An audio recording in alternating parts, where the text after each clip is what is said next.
Welcome back to Insight. Right now, there are 5 different teams vying to be the first to balloon around the world. You've already heard about Bertrand Piccard and his 3-man crew. Well, among the others is Dick Rutan, the man who 11 years ago was the first person to pilot an airplane around the world, a plane called the Voyager. Rutan's balloon is called the Global Hilton. However, the main competition for Piccard is expected to come from 2 multi-millionaires who love adventure and have big bank accounts. Jason Evans profiles them. When you have made as much money and been as successful in business as Richard Branson has, you begin to look for new challenges. For a decade now, ballooning has been just that for Richard Branson. Years of preparation and millions of dollars of his own money have gone into his effort to fly around the globe in the craft he calls the Virgin Global Challenger. And just a few days ago, it looked like Branson was on the brink of succeeding. The weather was perfect in Morocco as Branson's team began inflating the gigantic balloon that would carry him and his 2 crewmates.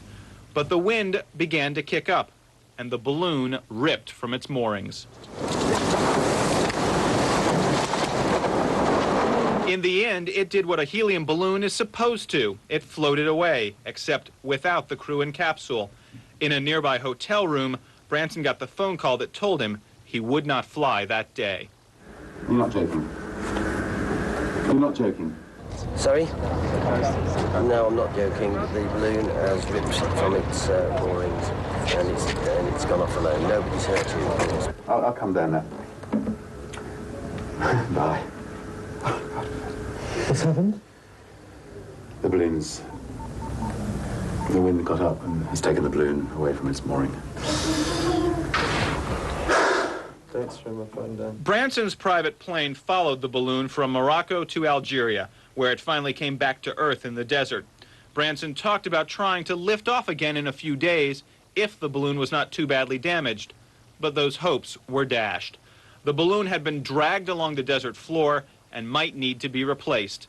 That will probably delay Branson's effort until at least January, perhaps even February. You know, we've been planning this for about 10 years. We did the Atlantic crossing. It took us 2 attempts. We did the Pacific crossing. It took us 2 attempts. This is our 2nd attempt at the Transglobal. Obviously, we will keep trying until we succeed, unless another team beats us to it. One of the men who could beat him to it is millionaire Chicago stockbroker Steve Fosset. Unlike the other big efforts to fly a balloon around the world, Fosset will not have a crew on board to help him. He will be flying solo and at a much lower altitude. But Fosset knows what he's in for. A year ago, he came closer than anyone to making it around the globe when his balloon made it from St. Louis all the way to India before he ran out of fuel and had to land. Fosset set a distance and endurance record in the attempt and says he's learned a lot from that failure. He expects to succeed this time.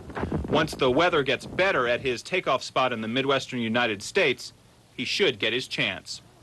Jason Evans, CNN reporting.